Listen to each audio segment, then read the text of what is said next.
Take 37? Hey guys, welcome back to the channel. My name is Martin, and today I wanted to do a very quick video on how the internet works. Now, I remember that for me, this was a huge discovery because I didn't exactly understand how the request travels through the internet and through the different routers and servers and gets back to my browser and displays the website, for example, google.com. So I think you're gonna love this, so let's go back to the drawing board and show you exactly how that works. So we could imagine the internet as a sort of a mailing system where we are here and we want to deliver a message to Bob over here. But the problem is that Bob is kind of far away. Now we could try to throw the message over to Bob, but he's still kind of far away. Instead, what we could do is we could find a person closer to Bob that would be willing to give the message to Bob. So we start looking around. Let's say Emily. Well, Emily's kind of here, well, the opposite direction. So that's not good. What about Eric? No? Well, then here's John. But the closest person to Bob is actually Peter over here.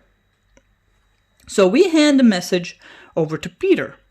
Well, that's great. Now Peter starts looking around and, well, he needs to give the message to Bob, so he's not going to give it to Eric. He's not going to give it to John or Anna or Billy. The closest person to Bob is actually John. So he hands the message over to John. And then John is actually right next to Bob, so he hands the message to Bob. Now the internet is actually very similar. We are here at our computer, and we want to get the front page of Google. But again, Google is kind of far away. Now, in our computer, we have configured the default gateway. And the default gateway is actually the first person or the first server, or these are called internet routers, that when you type in google.com, the first computer to receive the message is actually going to be your, well, most likely your internet service provider. But then your internet service provider, and there's going to be a server here,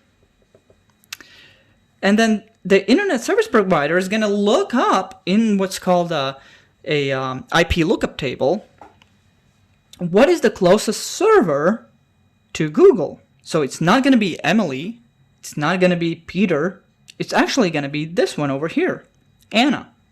So he hands the message, which contains, hey, show me the front page of Google, to Anna. And Anna is right next to Google, and so Google receives the message.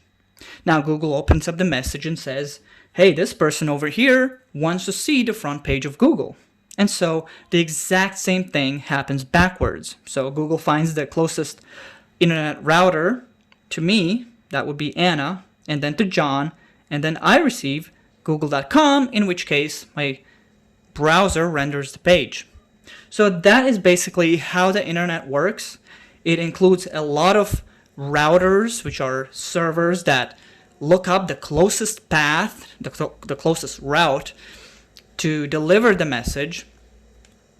And so if you have any questions about how the internet works, feel free to leave them down in the comment section below, and I'll do my best to answer those questions.